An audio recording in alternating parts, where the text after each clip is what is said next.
Bonsoir. Bonsoir à vous tous. Heureuse de vous retrouver une nouvelle fois. Alors Paul va me dire si vous êtes connectés. Je les entends arriver. Ah, Ils passent d'abord à la caisse, prendre leur est-ce qu'il y ticket. a déjà des petits commentaires? Ah, Catherine Fils, la première. Ah, bonsoir Catherine. Est-ce que Catherine, il faut qu'elle rédige la recette? Et comme c'est pas une recette complètement coquidou, donc elle va prendre des notes. J'imagine, c'est ça Catherine, hein? Alors on va vous préparer un petit apéro, l'apéro des beaux jours. Bon, Alors, Catherine qui nous demande est-ce que vous allez bien? oui, très bien Catherine, très très bien. On a du beau temps pour le week-end de prévu, ou à peu près, hein, entre les deux. Pas très chaud, mais bon, ça devrait bien se passer. Et vous Catherine, il fait quelle température dans le Vaucluse? Dites-nous tout. On a un coucou de Chantal. Coucou Chantal. On a un bonsoir de Nathalie. Bonsoir Nathalie. Merci à vous deux. Donc voilà, bah écoute, ça vient petit à petit. Là. Bon, très bien. Alors, ce soir, c'est quoi alors voilà, alors ce soir on va faire des grissini. Alors des grissini, c'est comme des graissins, hein, c'est ce que vous achetez tout prêt en général, mais en fait on peut les faire maison. Donc quand vous avez un apéritif avec beaucoup de monde, eh bien, je vous encourage à les faire parce que ça fait beaucoup de grissini ou de grissins. Et on va faire une tartinade du trappeur. Alors, parce que c'est le nom de l'épice, hein, l'épice du trappeur. Mélange du trappeur, donc je vous dirai tout à l'heure ce qu'il y a dedans. Mais après, vous pouvez mettre d'autres épices que celui-ci. Et donc, on va utiliser ce soir la haute température avec la cuisson du poulet. Donc ça, c'est plutôt intéressant. Alors, en fait, tu fais deux choses. En fait. Oui. On fait des grissini, donc ce sont des... C'est quoi des graissins en fait? C'est des graissins, c'est des petits pains allongés. C'est originaire d'Italie. Ah, Oui. ah oui. Ah oui. Donc c'est vrai que... C'est pas originaire du Piémont, ça, non? Ah bah peut-être en Ouais. Italie. Ah, en Italie, je crois. Hein. C'est du XIVe siècle, c'est ça? Oh, Paul est allé se renseigner. Ouais, il me semble que c'est du XIVe siècle. Alors sinon, il nous faut donc de la ciboule. Je vous parlerai de la ciboule tout à l'heure aussi. Donc du poulet, du fromage frais et puis des épices. Alors vous avez vu, il n'y a pas beaucoup de choses ce soir dans les plateaux. Paul, il va montrer les plateaux, mais il n'y a vraiment pas beaucoup d'ingrédients. Tu peux montrer juste ici. Ah, oui, alors, j'étais en train de lire un petit message de Paulette qui dit qu'il pleut à Pépin. Ah, coucou Paulette. Eureka. S'il pouvait pleuvoir chez nous, ce serait superbe. Il y a peut-être pleuvoir dans le sud maintenant. D'accord, alors explique-nous, là, parce que là, je vois plein de pots. Alors ça, c'est pas de la ciboule parce que j'en ai pas trouvé, mais c'est des oignons nouveaux et donc c'est les tiges des oignons nouveaux. Hein, mais ça, en fait, la ciboule, je vous en parlerai tout à l'heure, mais ça ressemble étrangement. Donc ça, c'est l'épice du trappeur, le mélange du trappeur. Je vous dirai tout à l'heure ce qu'il y a dedans. Donc c'est du sésame et du pavot. Donc ça, c'est pour mettre pour le pain. Ça, c'est donc de la farine. Et là, vous avez donc Alors, du poulet. Là, ça c'est... Ça, c'est du pavot. Ah d'accord, ça c'est du C'est pavot. des graines de lin. Mais du pavot, c'est des graines de pavot, Paul. C'est des graines de pavot. Ouais, qu'on met avec... Après, donc, du poulet et puis du fromage frais. Donc, j'ai pris du Madame Loïc, mais vous pouvez prendre les fromages frais que vous trouvez, ce que vous aimez. Du Saint-Mouret. Mais c'est une crème, en fait. Oui, c'est un petit fromage frais. D'accord. C'est pas de la crème, hein, c'est du fromage frais. Alors, on y va. Donc là, on va faire cuire pour l'instant donc le poulet, donc en haute température. Alors, je vous montrerai tout à l'heure comment retrouver vos recettes en haute température. Alors, le Thermomix TM6, il monte à 160 degrés. Donc, cette recette-là, vous pouvez quand même la faire avec les autres Thermomix. Hein. Je n'ai pas voulu vous pénaliser. Déjà, ça, vous allez pouvoir le faire avec vos TM31 ou vos TM5. Mais même cette recette, vous pourrez la faire aussi. Alors, il y en a qui nous regardent, ils sont installés sur leur terrasse. Ah, très bien. Alors donc là, les grissini, vous les retournez... Pardon, excusez-moi, on n'est pas sur les grissini, on est sur le poulet. Alors, fer doré et un effiloché de poulet. Donc, voilà, vous voyez, fer doré et effiloché de poulet aux oignons nouveaux. Ça, c'est la recette qui se trouve quand on fait poulet haute température. Donc là, on a bien sûr la liste des ingrédients que je viens de vous énumérer. Et là, on va faire commencer à cuisiner. Donc là, il nous demande de mettre 30 g d'huile. Alors, mon huile a disparu. Hop. Alors, c'est de l'huile... Alors, on peut mettre de l'huile végétale ou de l'huile d'olive. On met ce qu'on veut comme huile. Hein. Moi, j'utilise toujours de l'huile d'olive. Alors, vous voyez, il faut bien faire la tare parce que là, je suis à 341, moins 341 parce que j'ai enlevé mon couvercle. Donc, on fait la tare et on va mettre 30 g d'huile. Donc, ça pèse au gramme près, je le rappelle. Et là, après, on va faire suivant et on va mettre 40 g de ciboule. Alors, tout à l'heure, je vous explique hein, pour la ciboule. Alors là, j'ai mis, hop.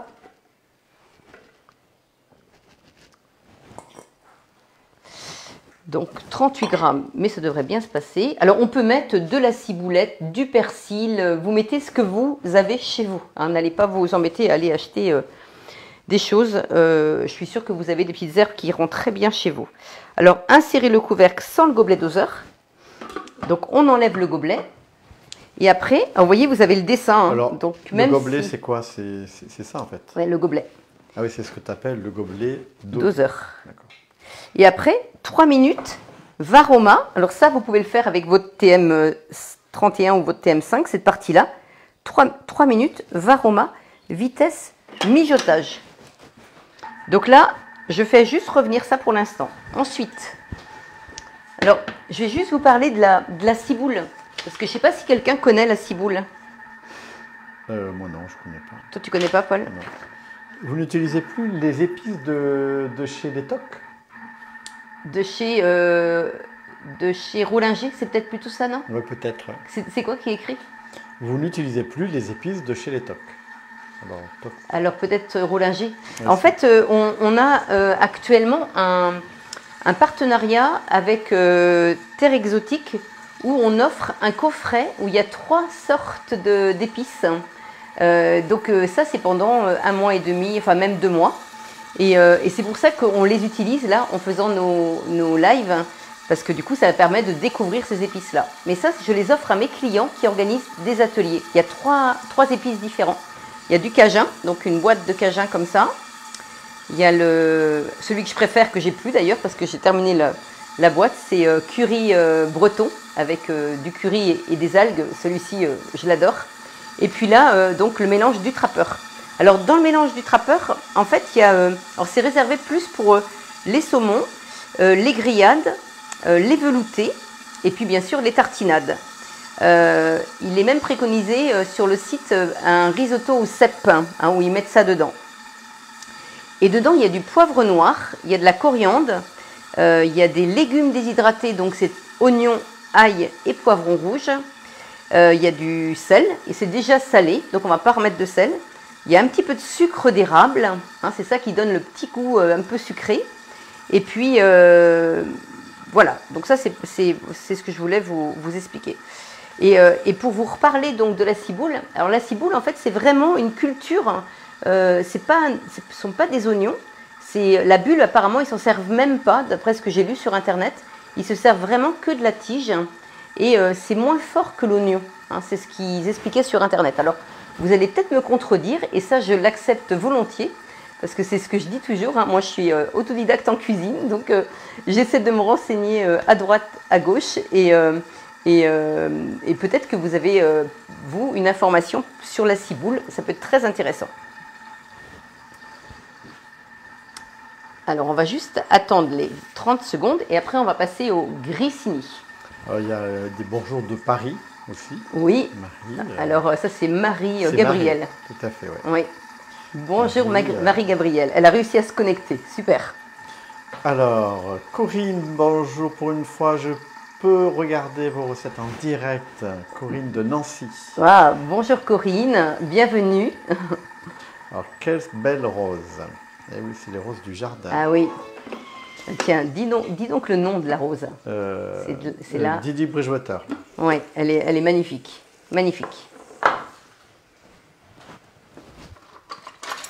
Il y a aussi un bonsoir de la haute vallée de l'Aude. Alors, vous voyez, là, on a fait revenir donc à température Varoma. Alors, je rappelle, Varoma, c'est 120 degrés. Hein. Donc là, on a mis juste donc, la ciboule dedans avec l'huile. Ensuite, il nous demande d'ajouter 300 g de filet de poulet. Donc là, on est en train de faire la tartinade hein, avec du poulet. Donc 300 g. Mais on peut le couper aussi en tout petits morceaux. Mais tu vas voir, il va être complètement effiloché, Paul, après. Ah bon? Oui. Ah bon, écoute. Attends de voir. Il y a bonsoir de Marité. Bonsoir Marité. Tous. Bonsoir du Morvan aussi. Beaucoup de vent ici. Alors là, ils nous disent de veiller à ce que les morceaux de poulet soient bien répartis uniformément dans le fond du bol. Il ne faudrait pas qu'il y ait le poulet que d'un côté. Vous allez comprendre pourquoi tout à l'heure. Donc là, je fais suivant. Et là, j'insère le couvercle, donc sans le gobelet doseur.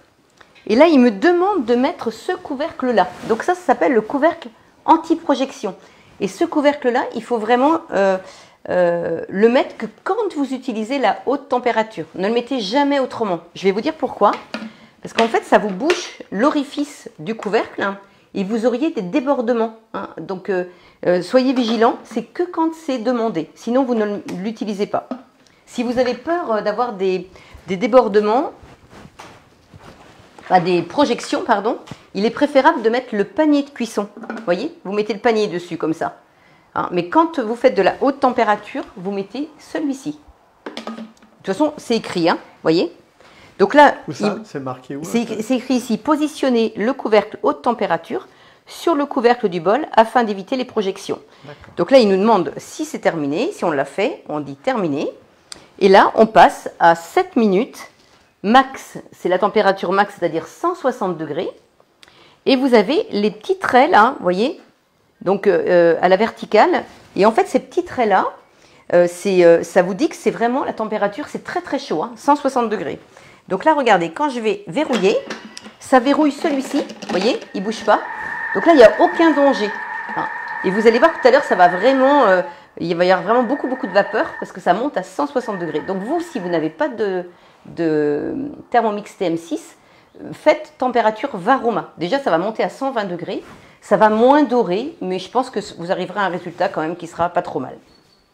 Alors, donc là, je ne sais pas si vous ne devez pas entendre, parce que justement, vous voyez, pourquoi on dit de répartir le poulet uniformément? C'est parce que là, le couteau, il ne tourne plus. Vous voyez, c'est en train de chauffer là. Il chauffe juste. On entend d'ailleurs, je ne sais pas si vous entendez, mais moi j'entends, ça monte vraiment en température. Dans le bonsoir de Dalila, le retour. Dalila, le retour. Coucou Dalila. Je suis très content de venir nous retrouver. Alors, je ne sais pas si tu vas réussir, Paul, à filmer vraiment l'écran pour que je leur montre comment trouver les recettes en haute température. Vas-y. On y va? Donc là, vous faites la petite maison. Parce que là, je suis en train de faire une recette. Hein. Sinon, je pourrais bien sûr aller directement sur la petite loupe. Je m'en vais sur la petite loupe juste à droite. Hein. Ou alors, j'aurais pu faire glisser mon écran pour aller sur Cookidoo. Donc là, il met un petit peu de temps à s'ouvrir. C'est parce qu'on est en train de filmer. Hein. Sinon, on prend beaucoup au niveau réseau. Et c'est pour ça qu'il met toujours beaucoup de temps. Mais sinon, ça s'ouvre très vite. Hein. Et là, coucou de 4-6. Et là, en fait, je vais aller sur... Vous voyez, c'est écrit recette. Je ne sais pas si tu vois, Paul, ici. Ah ben, je vois très bien. Et là, vous avez une petite flèche juste à côté de recette. Vous cliquez dessus. Et là, c'est écrit collection. Est-ce que ça, vous le voyez? Oui. Collection.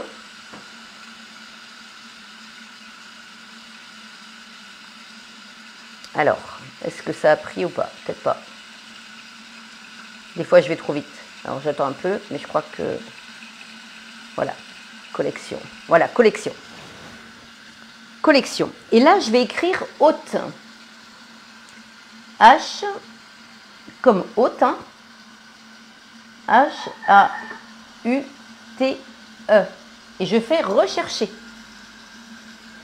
Et là, vous allez avoir toutes les recettes en haute température qui vont arriver. S'il veut bien. Hein. Voilà. Alors, vous voyez, vous avez la haute température de tout ce qui est oignon, échalote, Vous avez la haute température des fruits.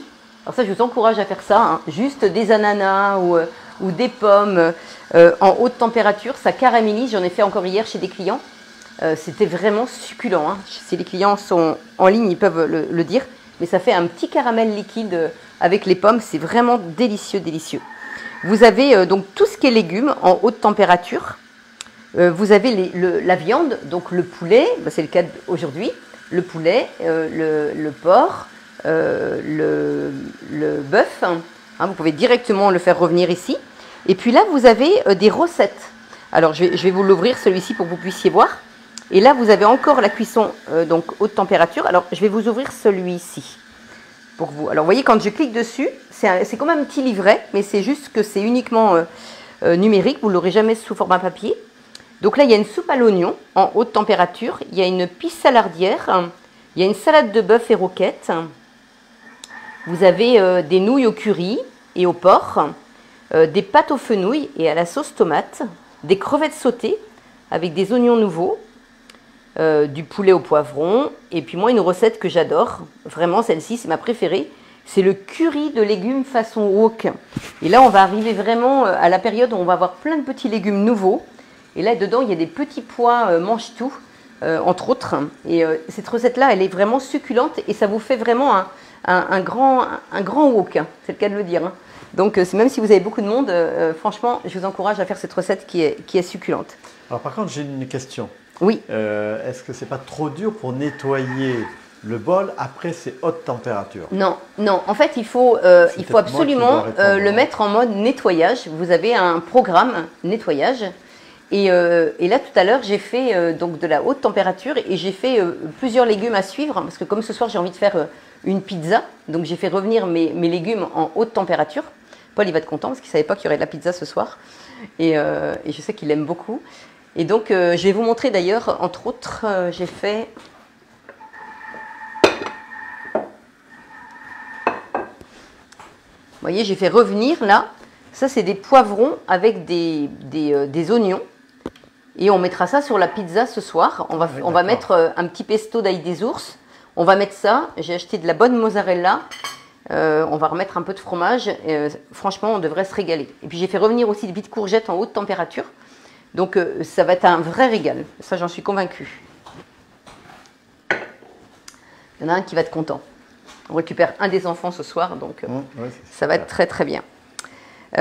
Donc là, donc ça c'est vraiment important. Hein. Alors là où j'ai écrit haute, eh bien vous pouvez écrire lente, L-E-N-T-E, hein, comme la cuisson lente. Et là vous allez avoir toutes les recettes en cuisson lente. Après vous pouvez écrire... fermentation, vous allez avoir les yaourts. Vous pouvez écrire, alors cuisson lente, je suis en train de chercher, il y a d'autres... enfin voilà, faut vraiment, ou vous écrivez mode, M-O-D-E, ce sera encore mieux parce que vous aurez tous les nouveaux modes, mais il faut vous mettre sur collection. Et là, si vous écrivez mode, vous allez avoir tous les nouveaux modes du Thermomix TM6 qu'il faut vraiment utiliser parce qu'ils sont sensationnels. Là, il y a une recette aussi en haute température, c'est des champignons et des lardons, c'est très très bon aussi. Les champignons sont cuits à point. Alors j'ai une question. Oui. Coucou Marie et Paul, je viens d'arriver. Comment allez-vous? Ah, et c'est qui ça qui demande? C'est Monique. Ah, très bien Monique. Alors, donc ça c'est ma pâte, la pâte à grissini. Alors je ne sais pas si j'ai bien fait de faire ça parce que du coup ça a l'air de coller un peu, bon, c'est pas grave. Donc là j'ai été obligée de la faire en amont parce qu'il fallait qu'elle lève pendant 1 heure. Donc là, je vais mettre mon four à 200 degrés. Alors la pâte, hein, c'est tout simple. Hein. On met de l'eau, on met de la levure, on mélange bien. Après, on ajoute la farine avec l'huile d'olive. Et là, j'ai mis que la moitié, hein, parce que déjà, ça va nous en faire énormément. Mais bon, ça va, on a du monde ce week-end, donc c'est très bien. Donc là, les 7 minutes sont passées. Donc là, ils me disent de mixer, donc 3 secondes vitesse 4. Alors, je suis obligée d'attendre pour mixer. Alors, je vais vous montrer. Je peux voir, oui. Oui, parce que c'est trop chaud. Et je ne pourrais pas monter à vitesse 4. On va essayer, on va tester, mais vous allez voir que ça ne va pas... c'est trop chaud, là. On va le faire. Mais le couteau, lui, il ne tourne pas pendant que ça chauffe. Alors, le couteau, non, du tout. Donc là, vitesse 4, j'essaie. Ah, il a bien voulu. Ah, il a dû avoir le temps de refroidir.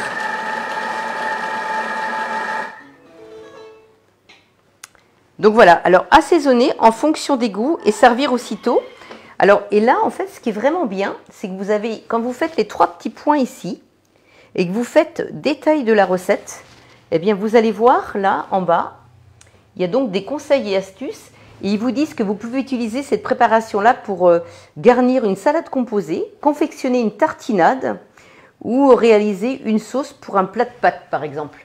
Hein, donc, je trouve ça très... Alors, vous allez voir, hein, Paul, il va comprendre pourquoi c'était pas grave. T'as vu un peu, Paul? Ah oui, en effet, oui. D'accord. Ok. D'accord. Donc là, je vais mettre donc dedans des épices. Alors, on va attendre que ça refroidisse un tout petit peu. Je vais faire juste mes petits... Oui, encore que non. On va le faire maintenant. Donc, je vais mettre dedans donc, mon fromage frais. De toute façon, ça se mange froid. Hein, donc, on remettra ça dans un petit bol. Et on mangera ça sur des petites tartines ou des petites feuilles d'endive. C'est super bon. Moi, j'adore faire ça quand vous faites un petit apéritif. Ou sur des rondelles aussi de radis noirs que vous coupez avec une mandoline pour que ce soit assez fin. Ça, c'est vraiment très sympa. Ou alors, après, avec des petits choux-fleurs, des petites têtes de chou-fleur, des petits morceaux de carottes ou de courgettes. C'est sensationnel. Donc là, je suis sur une recette. Donc, je vais aller sur la maison et je vais faire glisser mon écran et je vais aller sur la balance. Et là, je vais ajouter à peu près 7 grammes d'épices. Il faut quand même en mettre hein, pour que c'est vraiment du goût. Et là, je vais remixer. Alors, je vais juste rabattre correctement tout ce qui est sur le côté.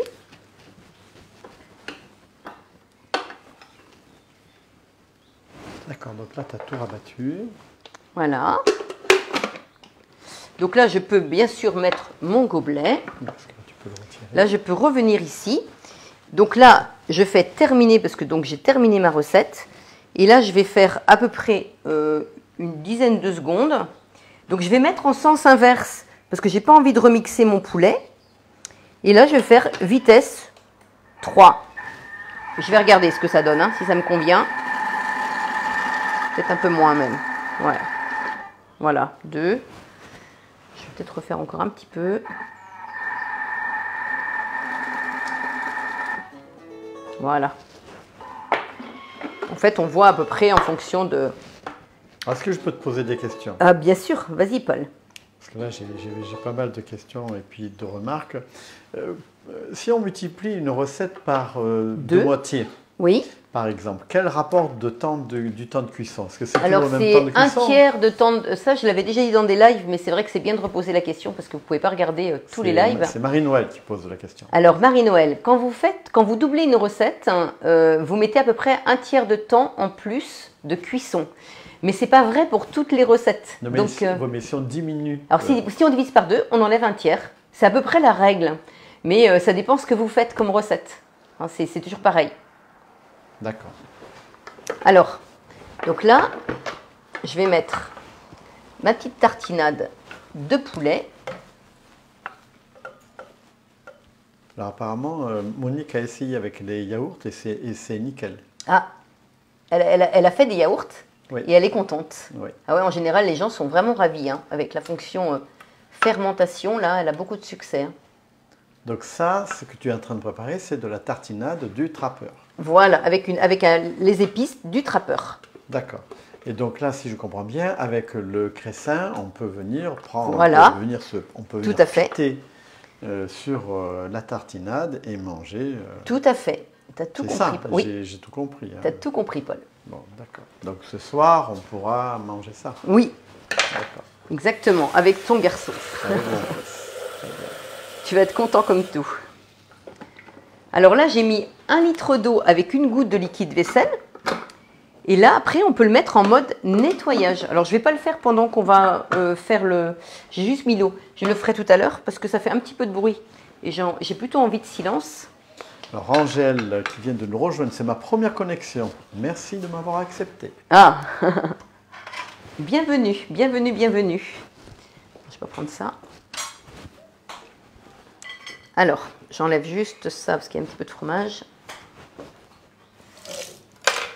Alors, je suis contente de vous avoir montré la haute température pour ceux qui ont le TM6 parce que c'est vrai que c'est quand même drôlement bien. Alors, j'ai une autre question. Oui. Quelle farine tu utilises pour, ah oui, très bien. Pour le cressin?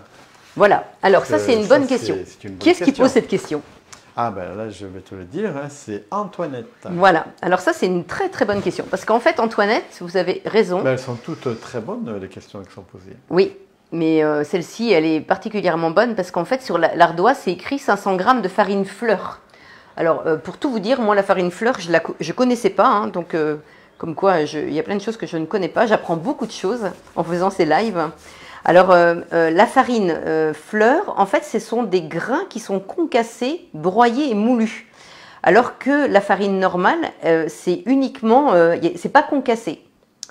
Donc, la farine normale, elle est plus grossière que celle de la fleur de farine. La fleur de farine, c'est vraiment une farine toute lisse, en fait, toute lisse ou toute fine. Parce qu'en fait, elle est tamisée. Enfin, c'est ce que j'ai lu, hein. Donc voilà, alors moi c'est vrai que je vous dirais franchement que j'ai quand même mis plus de farine que ce qui était demandé, parce que moi j'ai utilisé une farine blanche type 65 et je pense qu'on est même sur de la farine, ben c'est là, on peut même être sur de la farine complète d'après ce que j'ai lu aussi, donc en fonction de la farine que vous allez utiliser, ben vous mettez plus ou moins de farine. Soit vous respectez la dose, si c'est de la farine fleur, mais sinon vous pouvez mettre un peu plus de farine par rapport à la quantité d'eau. Voilà. Alors là, j'ai mis mes graines de pavot et de lin directement dans ma pâte pendant le pétrissage. Mais vous pouvez sans problème mettre mettre ça après quand les graissins, on va les faire. Donc là, c'est du blé dur. Alors, directement du blé dur, hein, c'est pas de la farine. Mais moi, je suis inquiet parce que je me dis, mais où puis-je trouver de la farine à fleurs blanches? De la farine, pourquoi tu dis fleur blanche? De la farine fleur. De la farine fleur, mais oui. Elle peut être fleur blanche. Je ne sais pas pourquoi. Ben voilà, en fait, je pense que c'est vraiment... Non mais on peut trouver ça où je pense dans les magasins bio, Paul. Très certainement. Mais tu vois, je me suis... Et alors, donc avec la pâte que tu as préparée, oui. Combien peut-on faire de cressini et ça correspond à peu près combien de personnes? Alors, en fait, vous allez voir tout à l'heure, mais on est facilement, la moitié, on est facilement à 12 grissini. Pas plus. Mais c'est des gros que j'ai fait, trop gros. Ah, toi, c'est des gros? Oui, ils sont trop gros. Mais justement, c'est bien. Mais c'est du perlor que tu as fait? Bah non, mais je les ai fait trop gros.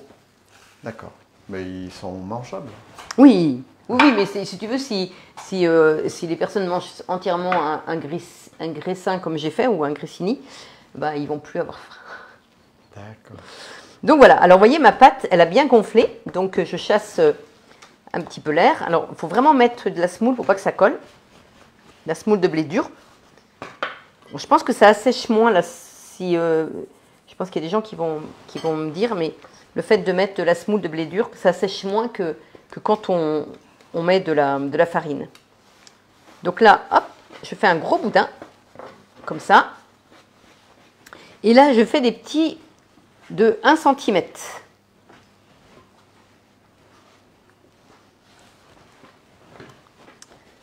Voilà. Et là, on va faire des petits graissins, tout simplement.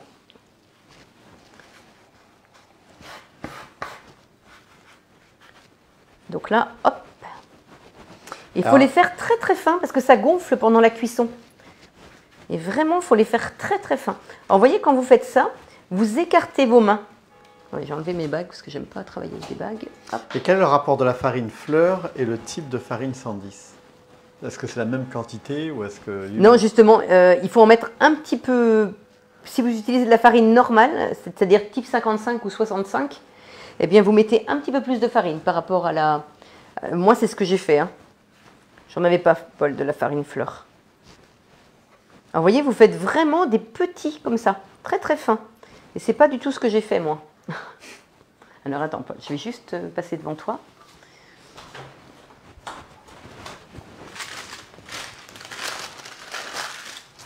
Voilà. Je vais juste mettre ça. Hop. Alors c'est sympa de faire ces petits graissins quand même. Hein, parce que ça coûte cher hein, en plus hein, dans le commerce. Hein. Donc quand vous avez un apéro avec beaucoup de personnes, bah, je vous encourage vraiment à les faire. Puis je pense que ça se congèle très bien. Hein. Vraiment, ça fait un peu comme du pain. Hein. Donc vous pouvez les mettre au congélateur, vous les sortez quand vous en avez besoin. Alors vous pouvez faire des petits, des courts ou des longs. Et après les longs, je trouve que c'est sympa parce que vous mettez ça dans un grand verre. Et du coup, c'est très très sympa. Alors, est-ce qu'il y a des questions, Paul?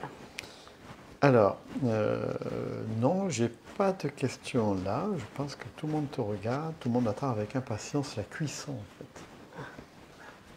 Parce qu'en fait, combien de temps il faut le faire cuire? 15 à 20 minutes. Ah oui, c'est vraiment rapide. Oui. Et ça peut se conserver longtemps? Bah, je pense au moins 4 jours, tu vois. D'accord. Ouais, parce que c'est un petit peu... c'est pas très moelleux. Enfin, je veux dire, c'est un petit peu sec, quoi. Mais sec dans le bon sens du terme. Hein. Un petit peu dur, mais c'est comme ça, c'est croquant. C'est plutôt ça que je voulais dire.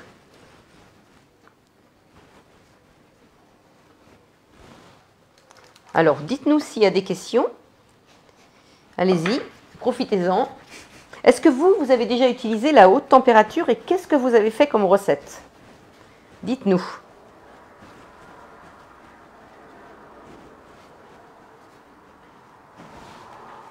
Et est-ce que vous saviez tous, si vous avez un TM6, est-ce que vous connaissiez tous la fonction haute température? Ça m'intéresse aussi.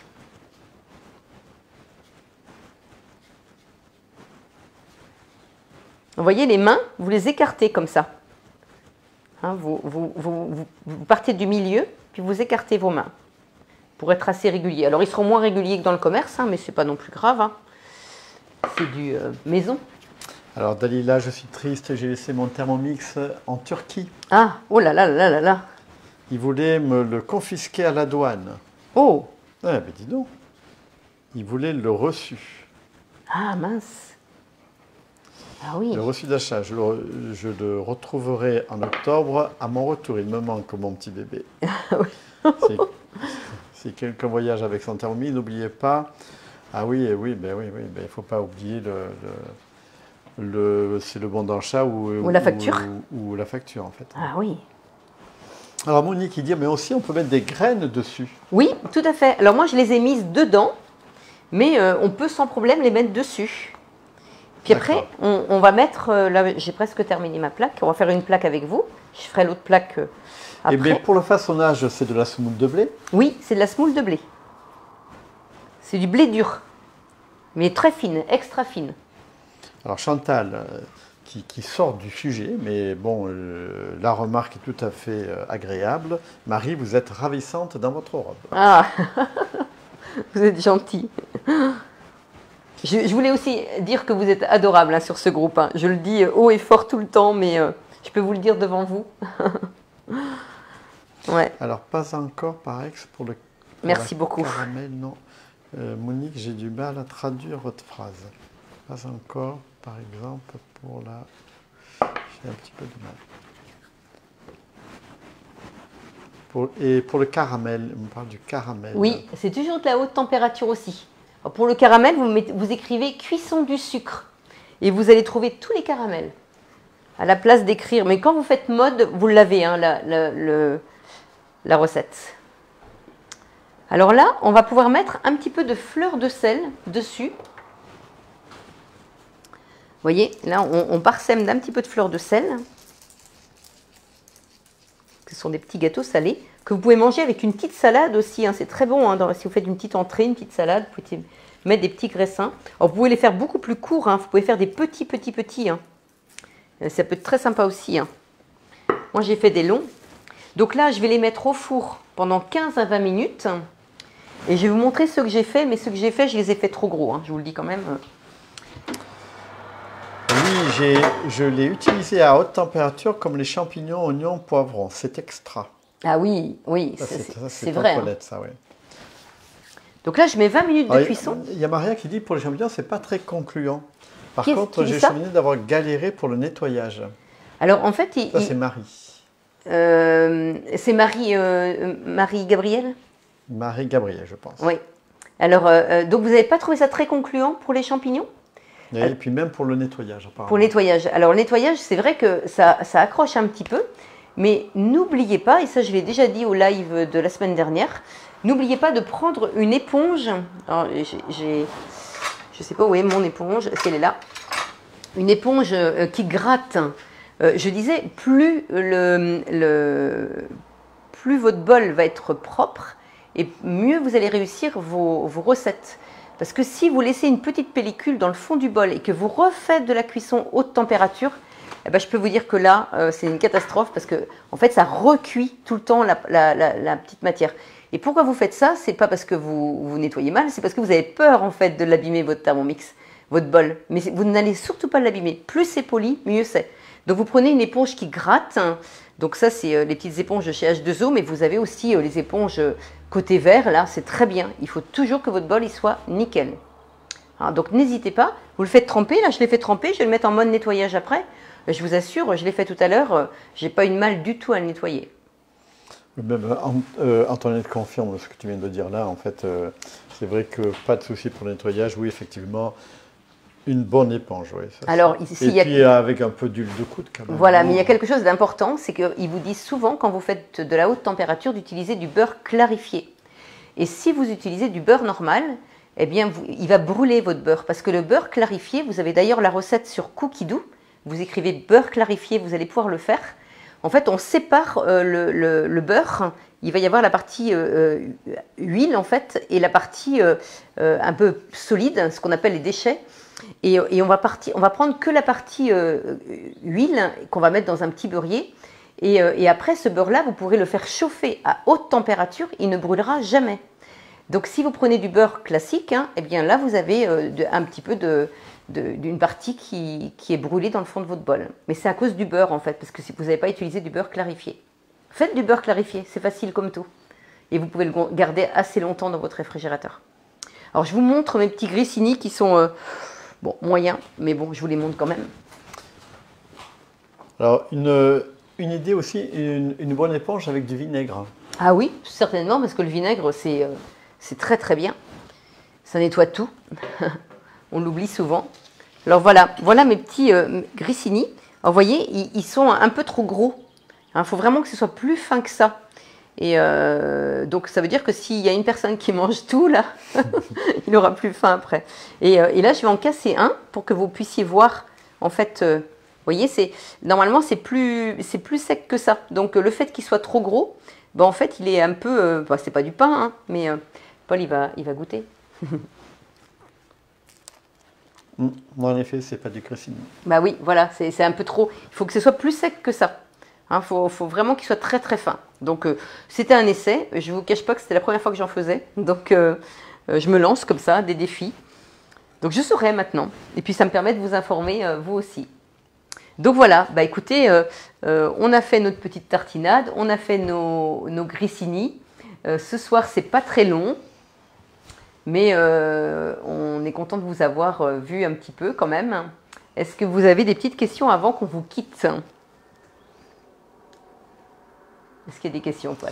Eh bien, écoute, non. Oui, merci pour ces bons conseils pour le travail avec Thermomix. Très bon groupe. Un petit coucou aux personnes qui nous transmettent toutes les recettes. Corinne. Ah oui, Nathalie et Catherine, tout à fait. C'est très gentil, Corinne, d'en parler. Parce que c'est vrai que vraiment, elles font un travail remarquable. Hein. Il y a, je ne sais plus combien de recettes maintenant dans le fichier sur le groupe privé. Mais vraiment, c'est sensationnel. Donc pour les gens qui me regardent de plus en replay sur YouTube, si vous voulez rentrer dans mon groupe privé, il faut vraiment que vous alliez sur Facebook, groupe, et là vous mettez Marie Arène et vous allez avoir un gâteau très coloré. Et c'est ce groupe-là, hein, c'est pas le groupe public, parce que le groupe public, je ne le regarde jamais. Donc j'espère d'ailleurs qu'il n'y a pas de choses... j'ai pas le temps de regarder celui-ci. Donc il faut vraiment venir sur mon groupe privé. Hein, et vous avez un petit questionnaire, vous répondez au questionnaire et je vous ferai rentrer dedans sans aucun problème. Donc voilà. Mais écoute, j'ai pas d'autres remarques. Il y a des bons week-ends. Alors, bon week-end à tout le monde. Eh ben, écoutez, nous, on vous souhaite un très très bon week-end, vraiment. Et puis, profitez bien, surtout, reposez-vous. Essayez de profiter du soleil si le soleil est là. Et même, tu vois, il y a même des encouragements pour la pizza que tu vas réaliser. Ah oui, oui, c'est gentil. La pâte, elle est bien levée. Alors, tu peux peut-être montrer la pâte, ouais. voyez, ça c'est la pâte à pizza. Ça va faire 2 pizzas, 2 belles pizzas. Hein, je l'ai faite juste avant de démarrer le live. Vous voyez, elle est en train de bien lever. Ça devrait être délicieux.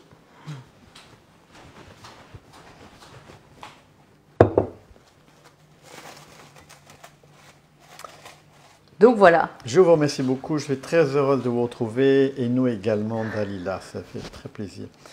On vient pour quelle heure? C'est de la part de Marie-Noël. Eh bien, écoutez... Parce que Marie-Noël, elle n'habite pas si loin que ça. Ah non, c'est vrai? À mon avis, oui. D'accord. Ah oui, avec plaisir. Mais je sais Alors, pas on si a ça, beaucoup de monde tout le week-end, Marie-Noël. Ah oui. C'est peut-être pas le bon Tout week-end. est parfait comme d'habitude. Bon week-end à vous deux et vous êtes formidables. Bon, bah écoutez, Ben, merci à vous. Chantal. En tout cas, on apprécie toujours de cette petite rencontre. Alors là, il y a un live la semaine prochaine, donc vendredi soir. Alors, Paul, tu m'as pas dit que vendredi, tu avais une réunion publique? Oui, vendredi, j'ai une réunion publique. Je ne pourrai pas être présent. Alors, on va peut-être essayer de voir Vendredi, comment on peut faire. Et puis Oui. samedi matin, j'ai Oui. 2 réunions publiques. Alors, oui. Alors, on va voir, soit j'ai quelqu'un qui vient me filmer, parce que si Paul, j'ai entendu dire ça, justement, je voulais lui en reparler. Ou alors, on va décaler ce live-là. Je vais voir comment on va procéder. Hein, en tout cas, on va trouver une solution. Et après, il y aura 2 vendredis soirs où vous ne nous verrez pas parce qu'on va partir se reposer un petit peu. Donc, profitez-en encore la semaine prochaine. Et puis après, on se repose 2 week-ends. Voilà, voilà. Bon, bah écoutez, Belle en tout soirée cas, à vous et avec votre fils. Oui, merci Angèle. Mais écoutez, il arrive de Paris, il faut aller le chercher au train. Oui, oui, mais là, il faut que j'y aille. Donc, on va être obligé de vous laisser. Voilà. Bon, bah écoutez, au revoir tout le monde. Passez un très très très bon week-end. Et puis en tout cas, merci d'avoir été présents ce soir. Et puis au plaisir de se retrouver. À bientôt.